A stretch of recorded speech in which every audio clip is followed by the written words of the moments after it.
She was invisible for 18 months, until one day, she chose not to be.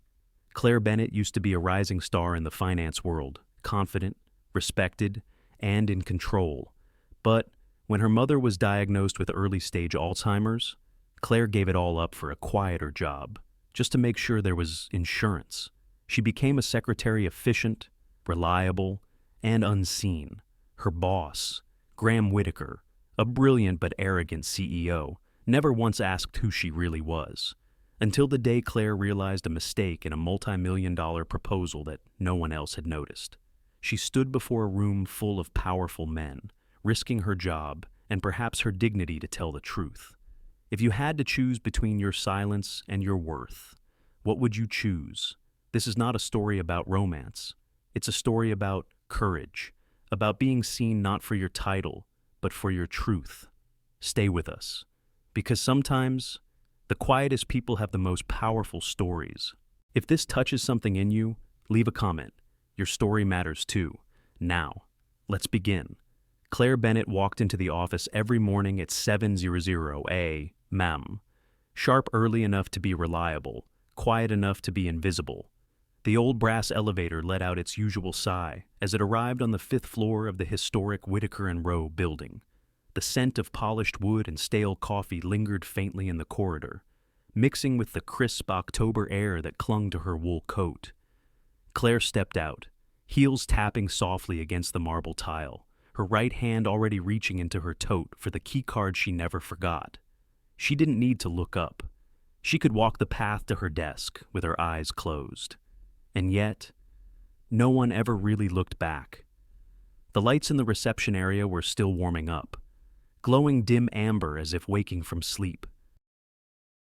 Karen, the front desk assistant, offered a polite nod as Claire passed, fingers flying over the keyboard, not pausing long enough to exchange more than a glance. The cleaning crew had already disappeared, and the office was momentarily hushed, a rare kind of stillness that Claire secretly cherished. She took off her coat, hung it neatly on the stand beside her desk, and began her ritual: boot up the computer, refill the copy paper, check the supply tray, and finally brew the coffee. Graham's coffee, black, extra hot, 1 sugar cube, stirred precisely 5 times. She never forgot. By 7:15, everything was in place. His briefing folder sat centered on his desk, the blinds in his corner office tilted just so, and his screensaver had been turned off to the desktop he liked clean and quiet. Claire sat back at her desk, glancing once at the digital clock on the wall. 7:29. Like clockwork. The elevator chimed. Graham Whitaker entered the office as he always did, coat draped over one arm, phone in the other, eyes locked to the screen. He walked past her without breaking stride, only murmuring a distracted morning as his hand reached instinctively toward the coffee she held out for him. He didn't look up. He never did. Claire returned to her desk, her face expressionless but not cold. She'd long since stopped expecting more than these daily exchanges.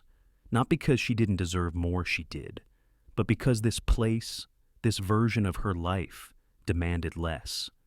The rest of the office began to stir around 8:00. Footsteps echoed off the high ceilings. Doors opened and closed. Laughter flared in brief bursts from the break room. Claire greeted everyone with a nod, sometimes a smile. Most responded in kind. Few used her name. She was Graham's secretary, sometimes the front desk girl, or her, depending on the department. No one was unkind, just unaware. She blended in, like the office plant someone remembered to water, but never noticed growing. And yet, beneath the polished surface of routine, something stirred quietly inside her. A knowing, a restlessness, a gentle ache that hadn't quite become pain, not yet. Because once, Claire Bennett had not been invisible. Once, she had stood at podiums in conference rooms that overlooked the Manhattan skyline. She had run numbers in her head, faster than some could input them into spreadsheets.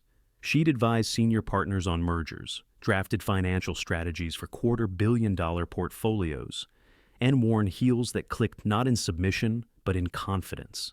That was before her mother's diagnosis, before the late-night ER visits and the early signs of confusion that turned into whole days of forgetfulness, before the unpaid leave and the resignation, and the long, quiet months of watching the savings account shrink like leaves in November.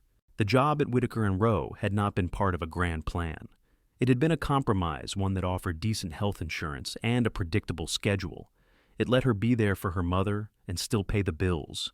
It required her to be small, but it didn't ask for more than she could give, at least not out loud. Outside the window, the sky had taken on that particular shade of gray-blue unique to late October in Chicago. Trees along the street below were thinning, most leaves gone, some holding on in burnt orange defiance. The wind, cold and dry, whispered against the glass like a warning. Claire wrapped her cardigan a little tighter around her. Her inbox pinged softly. She glanced at the screen. Subject: City Council Presentation. Nov. 10. From Rachel Legal. She clicked a short message. Graham would be presenting the firm's redevelopment proposal to the City Council. $180 million in public-private funding on the line, 2 weeks from now. She was expected to prepare briefing materials and coordinate logistics for the pitch. Claire stared at the screen. It should have been routine, just another item on the task list. But something about it made her pause. A small weight settled in her chest.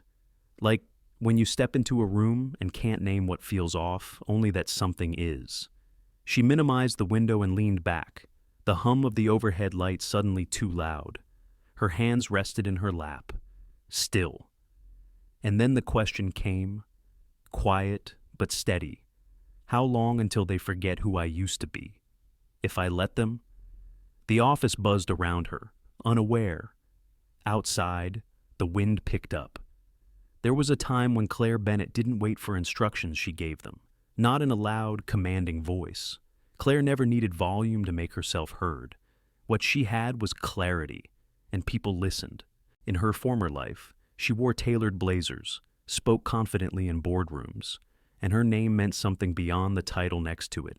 She had been director of strategic planning at Lakeview Financial, one of the largest regional banks in the Midwest. Her office had a view of the Chicago River, and her work shaped the bank's investment directions, risk protocols, and merger strategy. Her emails sparked department meetings. Her voice could tilt decisions. And then the phone rang on a Thursday morning. It wasn't the kind of call that made the world fall apart in an instant. Not at first. Just a note of concern from a neighbor Claire's mother had wandered into the street, confused about where she was. Claire left work early, a mild worry tugging at her thoughts, but she expected it to be nothing. A slip, maybe stress or fatigue, something manageable. It wasn't. The diagnosis came quietly, without fanfare. Early onset Alzheimer's, stage 1. Manageable? Yes, but progressive. Unforgiving. Claire remembered staring at the doctor's lips as he explained treatment paths. Words like cognitive decline and memory impairment blurred into the sterile scent of disinfectant. Her mother sat beside her, calm, like someone watching a weather report for another state. She had smiled gently, as if to say, "Don't worry, darling, I'm still here." But Claire knew better. She was losing her mother in increments. At first, she tried to balance both lives, work and care, meetings in the morning, doctor's appointments in the afternoon. She set reminders on her phone, hired a part-time nurse, adjusted her hours. But the decline was relentless. There were burned pots in the kitchen, forgotten names, mail left in the oven. Her mother began calling her Susan, Claire's long-departed aunt, and asking when Claire, her daughter, would be coming home from college. 6 months later, she handed in her resignation. No fanfare, no farewell party, just a quiet email and a final walk out of the glass doors she once walked through with pride. She spent the next year as a full-time caregiver. It was noble work, but isolating. There were good days. There were also days when her mother cried for hours, accusing Claire of being a stranger in her own home. Claire read financial journals at night, not for work, but to stay sane. It reminded her of who she used to be. Eventually, the money ran low. The retirement savings she'd intended to build back up had trickled into prescriptions, home modifications, and in-home care. The job search was brutal, too senior for entry-level roles, but out of the game for too long to be seen as viable for leadership. And so, when she saw the listing for a senior administrative assistant, Whitaker and Rowe, architecture and development, she took a breath and clicked apply. She omitted the title director from her resume. She removed the speaking engagements, the consulting credits. She added phrases like team-oriented and detail-focused, terms that said, "I won't threaten your authority." 2 weeks later, she got the call, decent salary, strong benefits, quiet company, safe. Now, every Monday morning, she changed out printer toner, adjusted conference room chairs, restocked the office bathroom supplies, not because she was unqualified for more, but because life had rearranged her priorities. She had made peace with that. Or, so she thought. It was after 5 p.m., one quiet Thursday when it happened. Most of the staff had gone home early, as the weather report warned of high winds sweeping in from Lake Michigan. Claire stayed late to finish preparing the briefing packet for Graham's upcoming site meeting. Graham had left in a hurry that afternoon, distracted as usual, leaving behind a stack of annotated printouts and marked-up architectural drawings. She didn't usually read his notes. It wasn't her place. But something caught her eye as she gathered the papers. A scribbled calculation in the corner of one page. A conversion of load-bearing capacity metrics. It looked off. She frowned, pulling the page closer.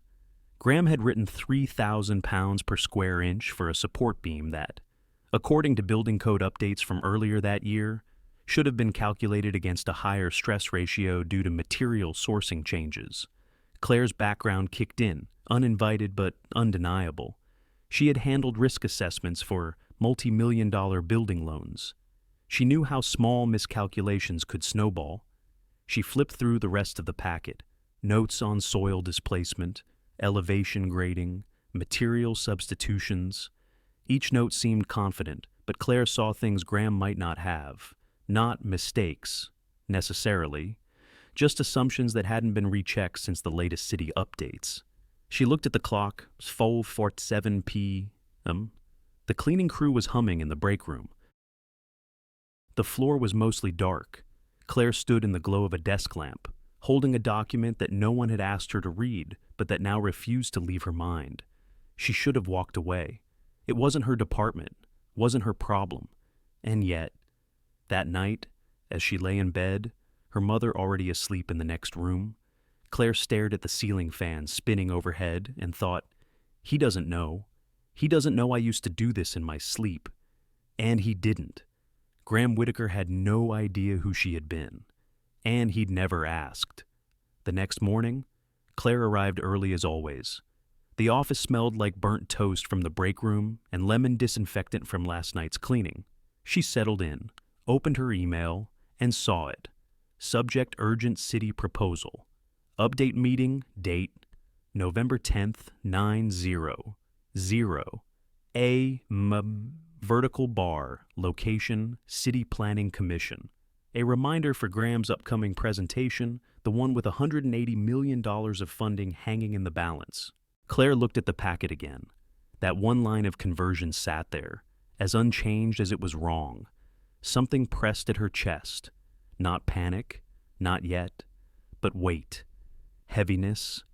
She reached for a pen. She didn't need permission to care. She just needed someone to listen. Claire had knocked 3 times. Not literally, but in the quiet ways people like her learn to speak through neatly typed notes, carefully worded emails, and soft suggestions folded into the edges of us busy conversations. And no one opened the door. It started with a quiet afternoon in the back corner of the office, the windows half steamed from an early cold snap. Claire sat with 2 tabs open. One was the official site of the City of Chicago's planning department. The other, a PDF dated just 4 weeks ago. Revised Safety and Structural Compliance Addendum, Q4. She'd found it by accident. searching for clarification on a zoning term that Graham had scribbled in the margins of his site proposal. But once she started reading, she couldn't stop. The city had updated its safety requirements, new pressure tolerance benchmarks, revised soil testing thresholds, a reclassification of foundational materials in buildings above 3 stories, all of which applied directly to the firm's proposed project. Graham's proposal was based on the old standards.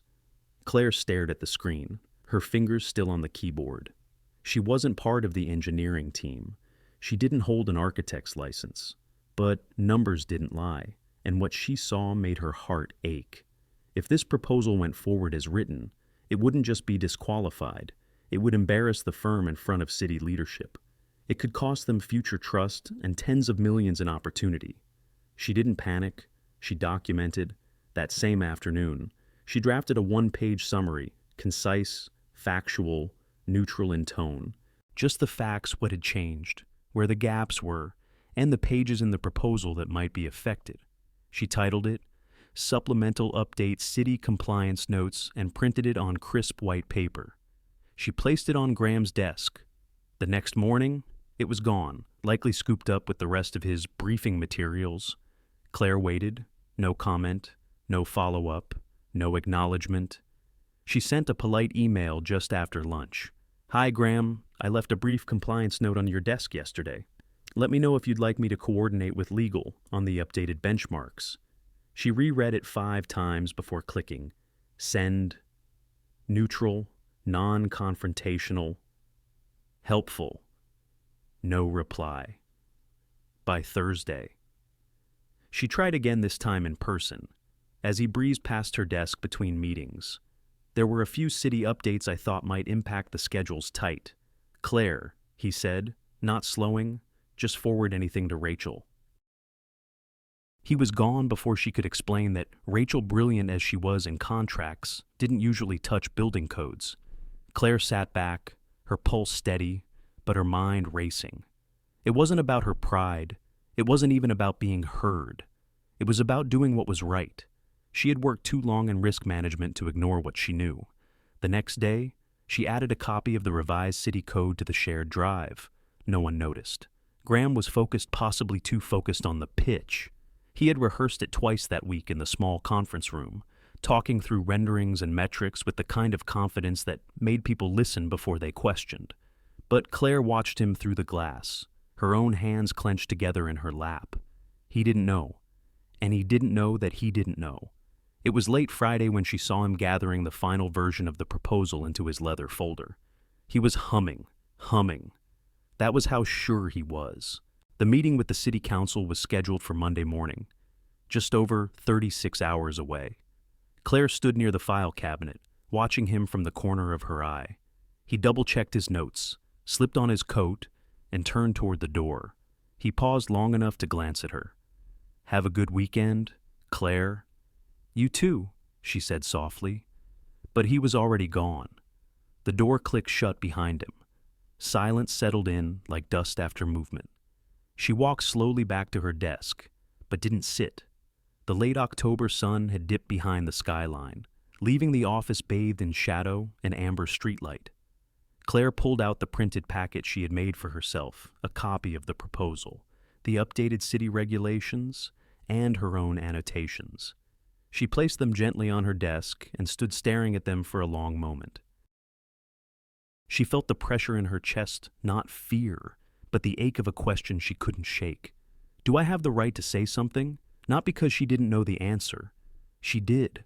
But because the world around her, the role she had accepted, the quietness she had worn like armor, had made her believe she needed permission to be more than just the secretary.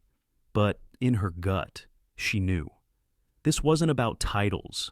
It wasn't about stepping out of line. It was about stepping up or watching something unravel that could have been prevented. The clock on the wall ticked past 6:00 p. She reached for her pen. She had watched him walk into dozens of meetings. But this time, she couldn't let him walk alone. It was still dark when Claire arrived at City Hall that Monday morning. The streets of downtown Chicago were slick with overnight rain. and her shoes tapped softly against the wet marble of the building's entrance. She carried a leather folio tucked against her chest, not because anyone had asked her to, but because she couldn't bring herself to leave it behind. Inside, the council chamber buzzed with the quiet tension of an important day. Elected officials moved with practiced poise. Assistants shuffled papers, adjusted microphones, and whispered updates into earbuds. Everyone seemed to know exactly where they belonged. Everyone, except Claire. She stood for a moment just outside the tall wooden doors, unsure whether to enter as a guest or an observer. Eventually, she slipped into a back row seat, quiet, unannounced, unnoticed, from the front of the room. Graham stood in his signature dark suit, every button in place, his expression focused and confident. He adjusted the projector, glanced at his tablet, and began. "Thank you for the opportunity to present the Whitaker and Rowe proposal for the South Grant Redevelopment Initiative." His voice was steady, familiar. For years, Claire had listened to that voice from the hallway, through closed doors, in passing phone calls. He had a way of sounding like he always knew what came next, even when he didn't. The presentation started smoothly. Floor plans appeared on the screen, projected timelines, cost analyses. A glossy 3D rendering of the proposed cultural center spun gently in digital rotation. But Claire didn't watch the screen. She watched the faces around the room. Halfway through, Councilman Elliott Park raised a hand. His expression was thoughtful, but firm. "Mr. Whitaker," he said, "can you confirm that your structural estimates are based on the city's Q4 compliance update issued in September?" Claire felt her breath hitch. Graham blinked. There was the smallest pause, barely a beat, but Claire recognized it. It was the pause of a man who just realized he was 2 steps behind a conversation he thought he was leading. "We've reviewed all relevant guidelines," Graham replied, his tone tight. "Our engineering partners confirmed material compatibility and safety standards." As if he glanced at his notes, August 15th. Councilman Park raised an eyebrow. "Then your team may have missed some recent changes. The September update includes amended load calculations and material sourcing for mid-rise public structures." The air shifted. Claire could see it in the shoulders of the board members, in the subtle tilt of Catherine Rowe's head, in the way Graham's confidence wavered just slightly at the edge of his voice. He looked back at the screen, as if willing the next slide to fix what had just been exposed. Claire's heart pounded. This was the moment. She hadn't planned to speak, hadn't even considered it, not really. But as she looked at the proposal in her hands, and then at the man at the podium, something rose inside her. Not anger, not resentment. Just the quiet, stubborn conviction that if she didn't speak now, everything would unravel. Not just the proposal, but something deeper, something in herself. She stood. The motion was small, but in a room full of seated silence, it was enough to draw every eye. Chairs creaked, heads turned. Even Graham looked up, confusion flickering in his features. Claire stepped forward slowly, her voice soft but clear. "Excuse me, Madam Chair," she said, addressing the board president with a slight nod. "May I speak to that last question?" There was a beat of hesitation, the kind that lives between protocol and curiosity. Then the chairwoman gestured, "Go ahead." Claire took a breath. The city's Q4 update was published on September 3rd. She began. "It includes revised structural load benchmarks, changes in material grading for recycled composites, and updated soil compaction thresholds for redeveloped sites. The current presentation reflects standards that are no longer aligned with those requirements." The room went still. Claire didn't look at Graham. She looked at the facts, at the printed regulations she had highlighted in her packet, at the logic she had followed over 3 nights of quiet review. She continued, "I've prepared an alternate analysis using the updated benchmarks. With minimal modifications to foundation planning and load distribution, the proposed structure can meet the city's current code while maintaining architectural integrity." She handed a document to a nearby staffer, who passed it up to the dais. Councilman Park flipped through the pages, his brow furrowed. Graham stood frozen at the front of the room. Claire finally glanced his way. He looked at her, really looked as if for the first time he wasn't just seeing a secretary. He was seeing a woman who had stayed late, read everything, and chosen to speak when silence would have been safer. Councilwoman Rowe cleared her throat. "And you are—" Claire's voice was quieter now, but unwavering. "I'm the secretary," she said.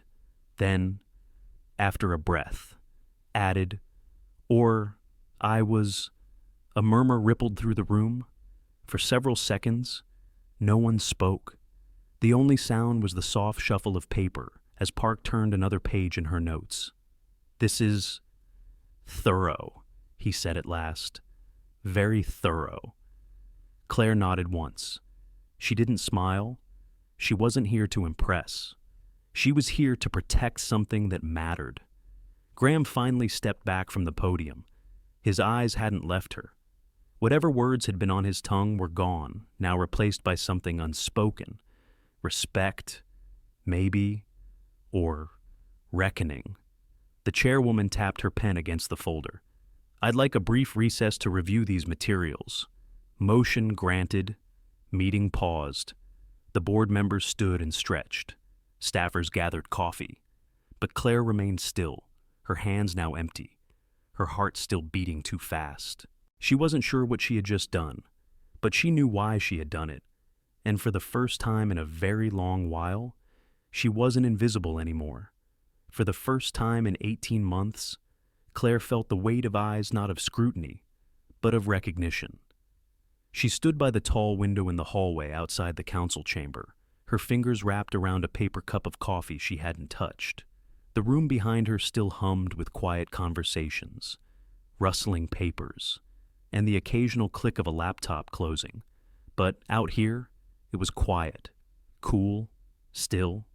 She hadn't meant to speak, but she had. And now, everything felt different, not louder, not brighter, just noticed. Like the light had shifted in some small but undeniable way. She heard his footsteps before she saw him.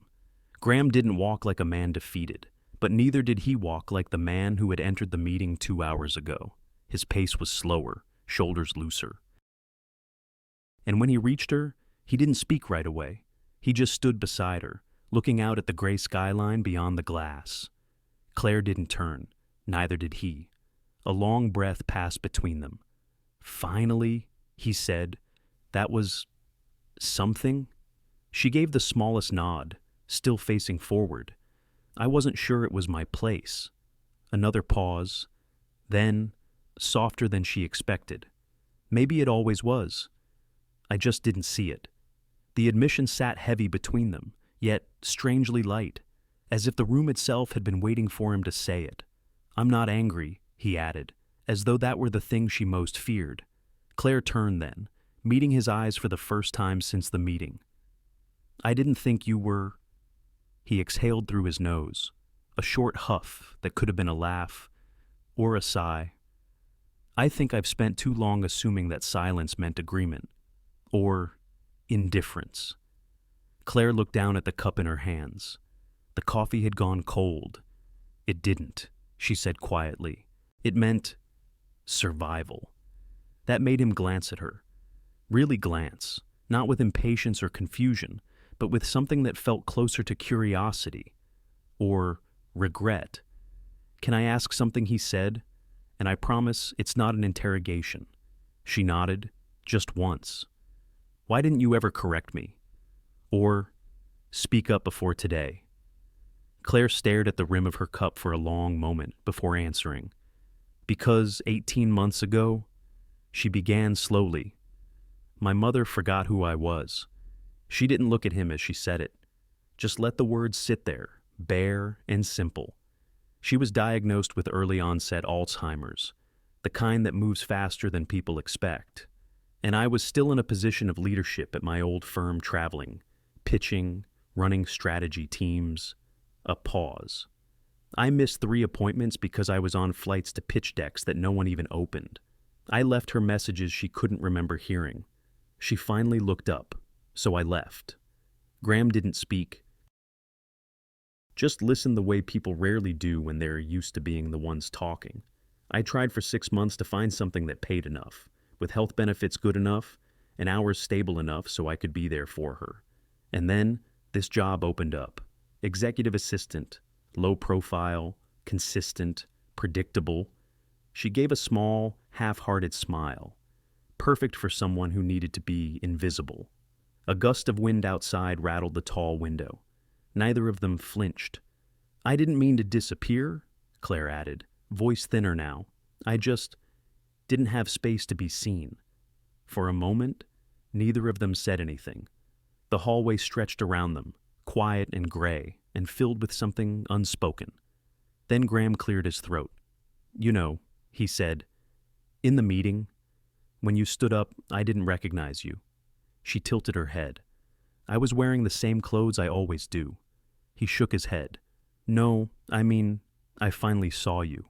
Not the woman who manages my calendar or brings coffee in the morning, but the one who reads zoning law for fun, who rewrites risk assessments in the margins of project plans, who saves our reputation without ever raising her voice."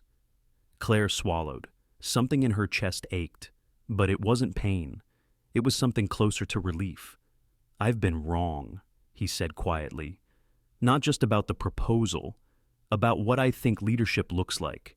He turned toward her fully now, arms crossed, but not defensive. "Open, I saw you as background, and I was wrong. There it was. Not flattery, not apology dressed up in praise, just the simple truth." She nodded, not out of politeness, but acceptance. The weight between them shifted again, not heavier, just real. Then, Graham added, "Tomorrow morning, I have a follow-up with the council's planning committee. They want a revised version of the proposal, and, well, they want the person who saved it to walk them through it." Claire looked up slowly. "I could handle it alone," he continued, "but I'd rather not. Would you come with me?" Her first instinct was to decline. It rose automatically, a habit formed from too many months of staying small. But then she saw the way he asked, not as a command, as an invitation. Claire hesitated, her breath catching just slightly. Then she nodded, "I will." And in that moment, something opened between them, not just a new dynamic, not just professional respect, but the quiet possibility of something neither of them had yet named. That night, Claire didn't sleep, not from fear, but from possibility. The apartment was silent except for the occasional hum of the refrigerator and the soft tapping of her fingers on the keyboard.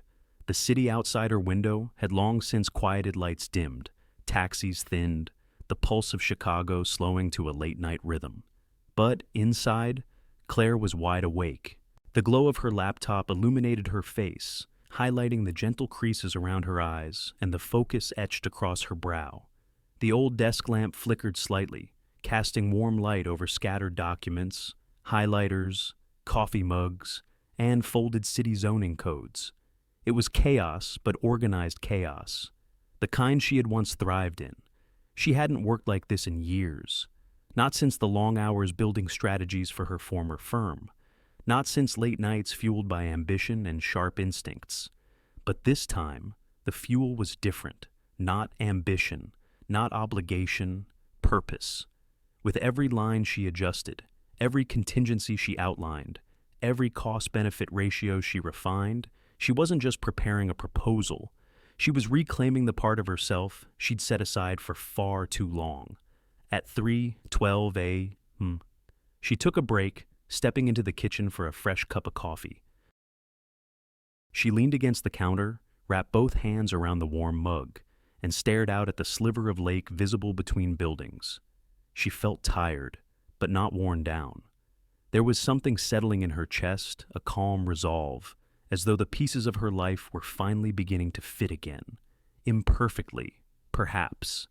But, honestly, by 5:45, the plan was complete. She had anticipated 5 possible lines of questioning from the city council and drafted responses for each.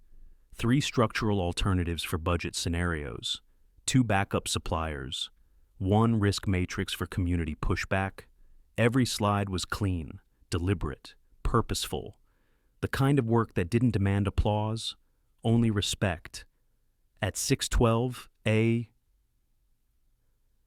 Her phone buzzed. A message from Graham. Meet me at 7:15. We need to walk through the updated proposal. Short, direct, but not cold.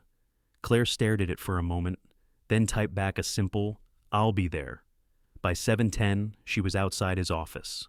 The building still held its early morning hush, fluorescent lights humming, hallway floors shining from the janitorial shift just finished. The scent of industrial cleaner lingered faintly in the air, mingled with the familiar notes of dark roast coffee brewing somewhere nearby. Graham's door was already open. He stood behind his desk, shirt sleeves rolled up, reviewing a legal folder. A second coffee sat on the edge of the table, still steaming. Without preamble, he gestured to the chair across from him. "Let's see it." Claire opened her laptop and connected it to the screen on the far wall. The first slide appeared clean white background, navy lettering, a quiet kind of authority. She began to walk him through it. No small talk, no hesitation, just clarity. "This version includes the September 3rd compliance update," she said, pointing to the revised zoning overlays. "I've also added a phased rollout option in case the funding is staggered over quarters." Graham nodded, eyes on the data, risk mitigation, slide 8. She clicked forward. "If the East Foundation hits groundwater earlier than expected, we can switch to steel reinforcements with minimal cost increase. It's already reflected in the budget forecast. Suppliers, 2 domestic, 1 Canadian, all 3 have delivered on municipal projects in the last 18 months. His eyebrows lifted, impressed, but not performative. "You stayed up all night doing this?" he asked. Claire gave a small shrug. "I used to do this every week." There was no pride in her tone, just fact. He leaned back slightly, steepling his fingers beneath his chin. "You're not just saving this project. You're rebuilding it stronger than it ever was." Claire sat still. "I'm not sure the council will believe me anymore," he said after a moment, "but they might believe you." There was no bitterness in his voice, no deflection, only honesty. She looked at him, really looked, not as her boss, not as the man who had once dismissed her with barely a glance, but as someone capable of recognizing his own blind spots, of shifting. "I'm not here to replace you, Graham," she said gently, "just to help the plan succeed." He nodded, slow and deliberate. "Then let's go. Succeed together." At 8:00 a.m. They walked into the city council chamber, side by side. No one whispered, no one stared, but Claire could feel the shift. This time, she didn't sit in the back. She stood at the front table, laptop ready, proposal binder in hand, Graham beside her, not leading the way, but standing with her, as equals.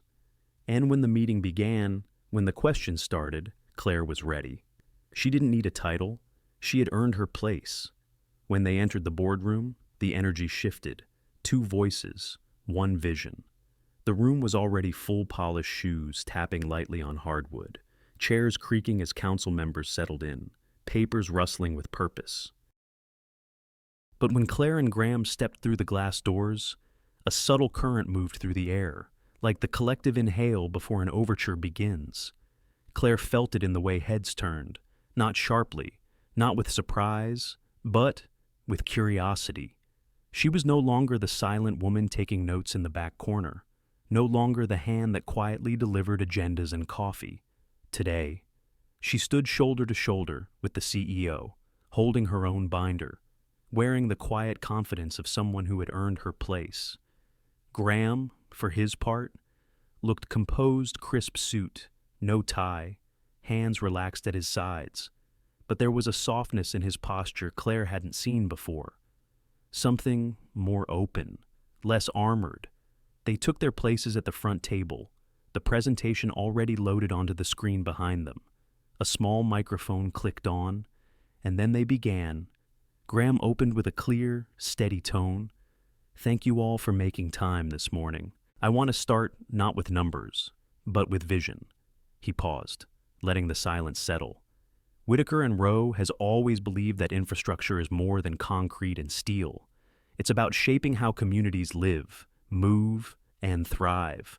And with this proposal, we're not just building a structure, we're building trust, longevity, resilience. Claire glanced at him briefly, sensing the rhythm he was setting. She knew exactly when to step in. As he transitioned into the broader strategy projected growth, partnerships, future expansions. Claire moved her hand slowly across the trackpad and advanced the slide. Then she spoke. Let's take a closer look at how that vision comes to life, beginning with the structural adaptations we've made in response to the updated zoning regulations as of September. Her voice was calm, clear, not theatrical, but measured. She didn't rush. She didn't fill space with unnecessary words. Each sentence carried intention. She walked the board through the revised engineering specs, annotated diagrams, alternate load-bearing configurations, energy efficiency projections, all grounded in the kind of specificity that made the room lean forward.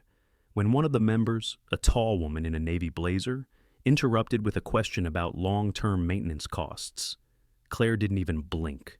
Slide 14, she replied. We've projected a 15% cost reduction over 10 years due to material upgrades and seasonal adaptation features. We've also included preventive maintenance incentives in the contractor bid. The woman nodded slowly, lips pursed in approval. Then Graham picked up again, speaking to the broader community impact jobs created, small business contracts, school district reinvestments. Claire followed by breaking down the labor cost curve, comparing regional benchmarks. Her charts were simple but powerful, no fluff, just clarity. They moved like dancers, each knowing when to lead, when to follow, when to pause so the other could breathe, when to reinforce, when to carry. About 40 minutes in, Councilman Park, a reserved man known for his brutal questions, shifted in his seat.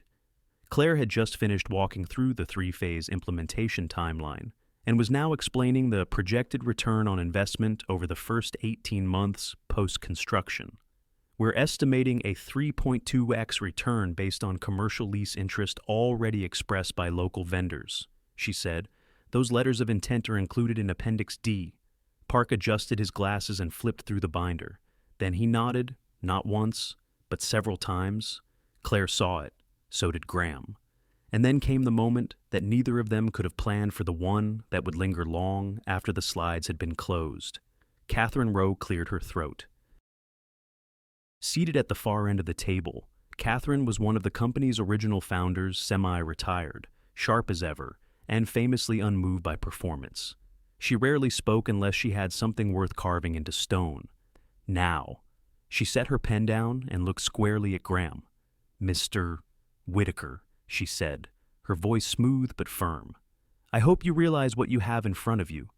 The room paused. Graham held her gaze for a moment, then glanced sideways at Claire, a glance filled with something warmer than pride, deeper than professional regard, recognition, gratitude, and maybe something else he hadn't quite named yet. Catherine turned her attention to Claire. You have a talent not just for data, she said, but for making people listen to it. Claire inclined her head slightly, acknowledging the compliment without letting it swell. But inside, she felt something shift, as if a long-locked part of herself had finally been invited back into the room. The meeting continued, but there was a different air now. The questions became more engaged, the responses more collaborative. No longer was Claire fielding inquiries as a stand-in for Graham. She was being addressed directly, respected as the mind behind the models, not just the mouth that spoke them. At one point, a junior council member leaned in and asked, would it be possible to have your implementation phases shared with our urban planning team for benchmarking? Claire smiled. I've already formatted them for that purpose. I'll forward the files right after this. Graham didn't interrupt. He didn't jump in to answer. He didn't correct or redirect. He simply sat beside her, attentive, engaged, and, most importantly, quiet when it mattered. It was perhaps the most powerful thing he had done all day. As the meeting drew to a close, the council called for a short recess before final deliberations. A few members stood, stretching legs, refilling coffee, papers shuffled. Soft murmurs filled the room. Claire exhaled for the first time in what felt like an hour. Graham leaned slightly toward her, lowering his voice. "You carried that," he said, "from start to finish." Claire turned to him, brows raised slightly. "We both did." He smiled, not wide, not showy, but real. "I used to think the hardest part of leadership was protecting the vision," he said, "but maybe it's knowing when to share it." Claire looked at him, really looked, and in that moment, between fluorescent lights and lukewarm coffee, with the sound of muted footsteps behind them and the weight of decisions just ahead, she realized they had crossed a line, not one drawn in ink or policy, but something quieter. They weren't employer and employee anymore. They were co-architects of a project, of something more. Success didn't feel like a trophy. It felt like finally being seen. As the final votes were counted and the decision made, Claire didn't look around the room for approval. She didn't need the nods, the handshakes, or the polite applause that followed. She needed only the stillness inside her, the quiet voice that said, "You did it. You mattered. The proposal was approved, unanimously, without amendments, slowly." Members of the city council filed out, exchanging quiet congratulations. Some offered quick smiles, others extended hands toward Graham or gave Claire a respectful nod. Even the more reserved ones, like Councilman Park, paused before leaving not to speak, but simply to meet Claire's gaze with the weight of acknowledgement. And then the room was quiet again. Claire stood by the long table, one hand resting on the back of a chair, the other still clutching her notes, though she no longer needed them. Her breath had found its natural rhythm again. The pulse in her ears had calmed. Behind her, the large projection screen faded to black. Across the room, Graham remained at the head of the table, hands folded, his expression unreadable at first, not cold, not impersonal, just still. When he finally spoke, his voice carried none of the briskness it once did in morning briefings or terse replies. It was quieter now, steadier. "You know," he said, "I've presented in that room a dozen times, but I've never seen them listen the way they listen to you." Claire turned, tilting her head slightly. "They listened because what I said mattered." "Yes," he agreed. "And because of how you said it." She didn't smile. Not yet. There was something sacred about the silence in that moment, like a space neither of them wanted to fill too quickly. The room still held the echo of what had just happened. Neither of them wanted to overwrite it. After a pause, Graham stood and slowly walked to her side of the table. He didn't bring papers, no laptop, no coffee, just his presence human, real, without title. "I've been thinking about this for a while," he said, "but today made it very clear." He looked at her fully. "Claire, I'd like to offer you a new position. Not assistant, not temporary, not in anyone's shadow." She stayed quiet, letting him continue. "I want you to lead our strategic analysis division, director level, build the team from scratch, report directly to me, full autonomy, full compensation package, equity options too." Her fingers curled slightly around the edges of her notes, not from surprise but from the weight of possibility. "You deserve a seat at the table," he said simply, "and not just this one." The offer hung in the air, not flashy, not dramatic, but powerful in its steadiness. Claire didn't respond right away. Instead, she looked down at the table where the council members had sat just minutes ago. She imagined her mother's voice strong, before the memory loss had started telling her to trust her instincts.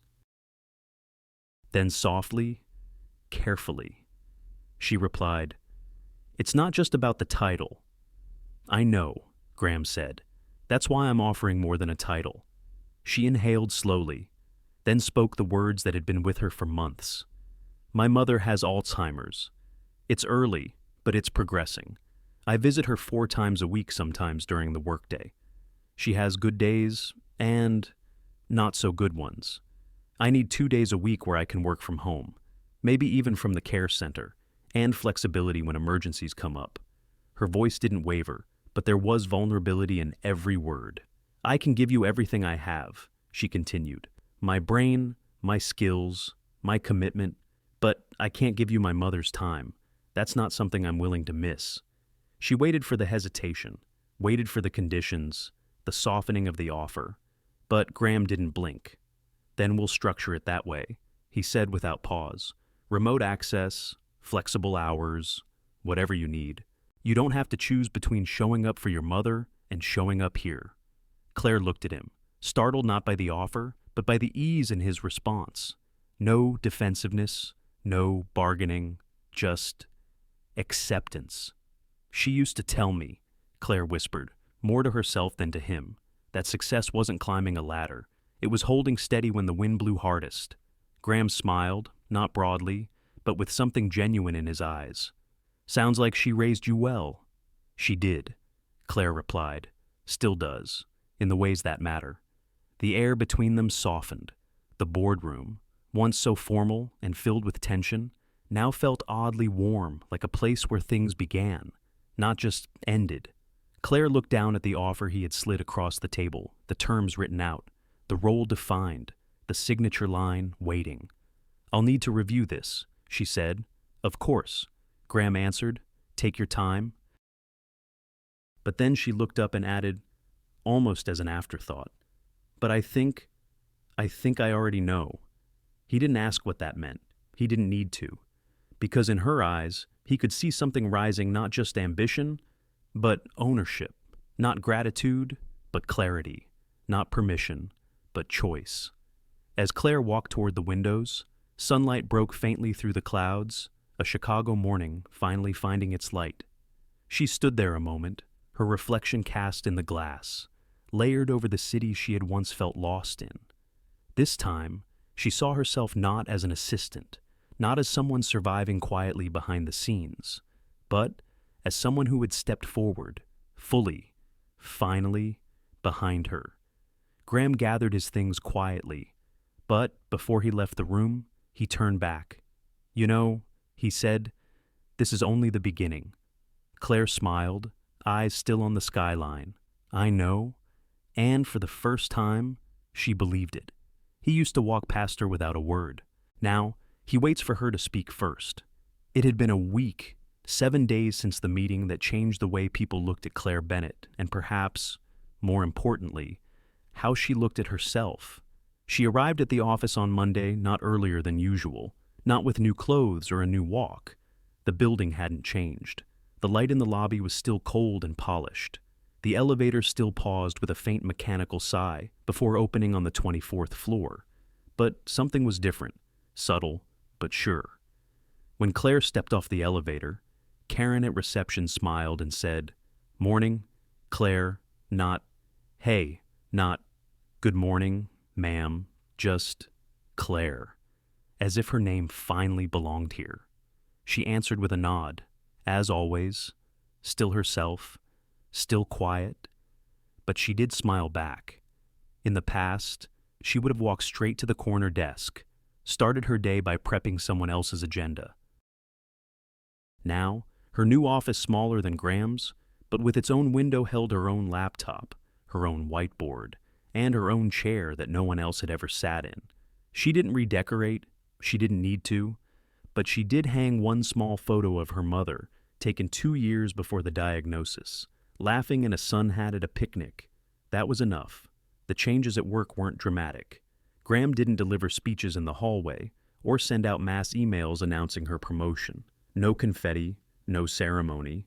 Instead, there were small signs. In morning meetings, he paused before speaking, giving Claire the space to lead. In front of others, he asked her opinion first, not to be polite, but because he wanted her answer before it became anyone else's echo. When she spoke, others listened, not with surprise, but with expectation. And somehow, that was even better. On Thursday, just after 12:15 p.m., Graham appeared at her doorway. No assistant, no agenda in hand. "You eaten?" he asked. Claire looked up from a spreadsheet. Not yet. He held up 2 paper bags from the cafe downstairs, the kind with grease stains and the smell of roasted turkey seeping through the folds. They messed up my order. Made 2. She raised an eyebrow. Convenient. He smiled. setting one bag on her desk. Or generous. They ate in her office, no laptops, no meeting notes. For a while, there was only the sound of crinkled wrappers and muted city noise through the windows. He took a sip of iced tea, looked over at her, not with the distant glaze of a man already thinking 3 meetings ahead, but with something more. Open? You know, he said slowly. I keep wondering. Claire waited. If things had been different, if we'd met under other circumstances, do you think this would have gone another way? She let the question settle. It didn't come with pressure, just curiosity. The kind that only rises when the urgency fades and the connection begins. She didn't rush to answer. Instead, she folded the edges of her sandwich wrapper, careful, methodical. Maybe, she said, maybe we would have missed each other. He tilted his head. I think we met exactly when we were supposed to, she added. Graham leaned back in the chair, the corner of his mouth curving upward. That's either very wise or very convenient. Claire looked out the window. Maybe both. The afternoon passed in quiet productivity. Claire returned emails, adjusted project milestones, reviewed the legal compliance notes Rachel had flagged. At one point, she glanced at the clock and realized she still had time. Time that used to be stolen. Now. It was structured around what mattered most. She packed up quietly, tucked a folder into her bag, and stepped into the fading light of a Chicago evening. The wind had picked up. Leaves gathered at the corners of sidewalks, dancing a little before settling. Claire walked 3 blocks to the Red Line, caught the train north, and made her way to the assisted living center just before visiting hours slowed for the night shift. She signed in. The nurse at the front desk greeted her by name. Down the hallway, familiar now, in that weary, comforting way, she found her mother seated by the window in the common room. The chair was the same. The blanket was the same. The way her hands rested in her lap, quiet, folded hadn't changed, but her mother's eyes, they wandered tonight, searching the room, then pausing at a spot in the distance that held no meaning. Claire approached slowly, knelt beside the chair. Hi, Mom, she said, her voice soft. Her mother turned. There was no spark of recognition, no flicker of memory, just the slow blink of someone unmoored from the map of her own life. Claire used to cry after visits like this, used to sit in her car outside, gripping the wheel until her breath came back. But tonight, she didn't cry. She took her mother's hand, warm and dry, and held it gently. Outside, the sky turned indigo. Inside, Claire hummed a tune one her mother used to sing while cooking on Sundays. It filled the space, soft and unhurried. Her mother's eyes closed. For a moment, her fingers curled slightly around Claire's. That was enough. The world hadn't shifted on its axis, but something had realigned inside her, and maybe, just maybe, inside him too. Being seen wasn't the end of the journey. It was the beginning of a new one. Claire Bennett stepped onto the stage with a kind of stillness that only comes after a long storm. The lights above were warm, not harsh. The carpet beneath her heels muffled the sound of her steps. A small mercy, she thought. The conference room was filled to capacity, every chair occupied, the air thick with expectation. Urban Planning and Future Cities, that was the name of the session. A fancy title for a room full of people who often talked more than they listened. But not today. Today, they would listen to her, not because of her title, or the size of her office, or the man who introduced her, but because she had something worth saying. And this time, she wasn't whispering. Graham Whitaker had taken the podium first. His voice, as always, was steady, measured, controlled. He introduced Claire with the formality of a CEO, her new role, her recent contributions, her background in urban economic analysis. But something changed in his tone near the end. She's not just a colleague, he said. She's the reason we're standing here with a winning proposal. She saw what I didn't and had the courage to say it. He didn't overstate it, but he didn't underplay it either. He stepped back as Claire walked forward, eyes meeting hers briefly, no nod, no smile, just that quiet space between them, that had grown over the last few weeks, like a hallway they were still walking down together. She turned to face the crowd. No notes, just a hand resting lightly on the podium, her breath steady. "I didn't come here today to impress you," she began, voice low but clear. "I came to tell you the truth. Silence, not the awkward kind, the listening kind. There was a time I thought success meant never making mistakes. That being in control was the same as being strong. I worked in finance, I led teams, I had a corner office and a schedule booked 3 months in advance." A pause, a breath, and then my mother got sick. She didn't need to go into the medical charts or the long hours spent in hospital rooms.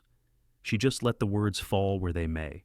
I gave it all up, not because I stopped being who I was, but because I had to become someone else for a while. I took a job that let me disappear into routine. It paid the bills. It gave me insurance. But it didn't ask for my voice. She looked out at them, saw heads nodding, older women, middle-aged men, a younger intern in the second row gripping her notepad. And for a while, I let that be enough. Another pause. Until one day, it wasn't. She walked them through the project briefly, the infrastructure plan, the mistake in the early data, the revised proposal that won the vote, not in numbers or charts, but in language people understood. "I didn't fix the plan because it was my job," she said. "I did it because I cared, and because I couldn't stay quiet anymore." There were no theatrics in her voice, just the steady calm of someone who had stood in a corner long enough to learn exactly what mattered. When she finished, the room was still. Then, slowly, applause began, not thunderous, but sincere. Graham was the first to stand. Claire stepped down from the stage, heart beating not from fear, but from something gentler. Pride, perhaps, or simply peace. Later. As the room emptied, Graham found her standing near the tall windows that looked out over the city. The early evening sun caught the glass of nearby buildings, casting golden streaks across the carpet. He stood beside her without speaking. They watched the streets below, people moving, cars humming, the rhythm of life resuming.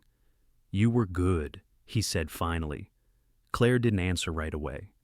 "You made me sound more important than I am," she said, her tone light. He glanced at her. "I undersold you." They stood quietly, the air between them less formal than it had ever been, but not heavy. It was the kind of quiet that doesn't need filling. "I used to think leadership meant being the loudest voice," he said after a while. "Now I think it's knowing when to listen." Claire looked at him.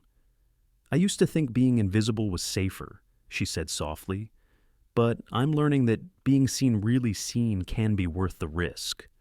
He nodded, his gaze steady. "It is." They didn't speak of futures, not in the way young people do. No declarations, no what-ifs painted across the skyline. Just a question, simple and without weight.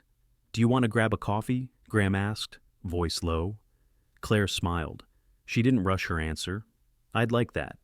And so, they walked not into a sunset, not toward any grand conclusion, but simply into the city, side by side. There were no headlines the next morning. No one wrote articles about the woman who once fetched coffee and now directed strategy. But inside her, something had shifted for good. She wasn't standing in someone else's shadow anymore. She wasn't a footnote. She was part of the story. And in the quiet glow of a city still turning, Claire Bennett finally felt what she hadn't dared to hope for. Not just recognition, but belonging, sometimes. The most powerful thing we can do is to step forward even when no one is watching. Claire's journey reminds us that staying silent for too long can make us forget the sound of our own voice. It's easy, especially as we get older, to let the world pass by, to settle into the background, and convince ourselves that being useful is enough, even if we're not truly seen. But every life holds value, every voice carries truth, and there are moments when choosing to speak to, share what we know, to stand for what we believe can change not just a room, but a life. This isn't just a story about a job or a promotion. It's a reminder that dignity is not tied to a title, that no matter your age or role, it's never too late to reclaim your worth, to be heard, and to be seen. So if you've been quiet for too long, maybe today is the day to speak, not loudly, just truthfully, and that is more than enough. Thank you for spending your time with us and letting this story into your heart. If it touched you, even just a little, we'd be so grateful if you could give it a like, share it with someone who might need to hear it, and subscribe to our channel for more soulful stories like this. Your support helps keep these quiet but powerful voices alive. Until next time, take care, and never forget the strength in your story.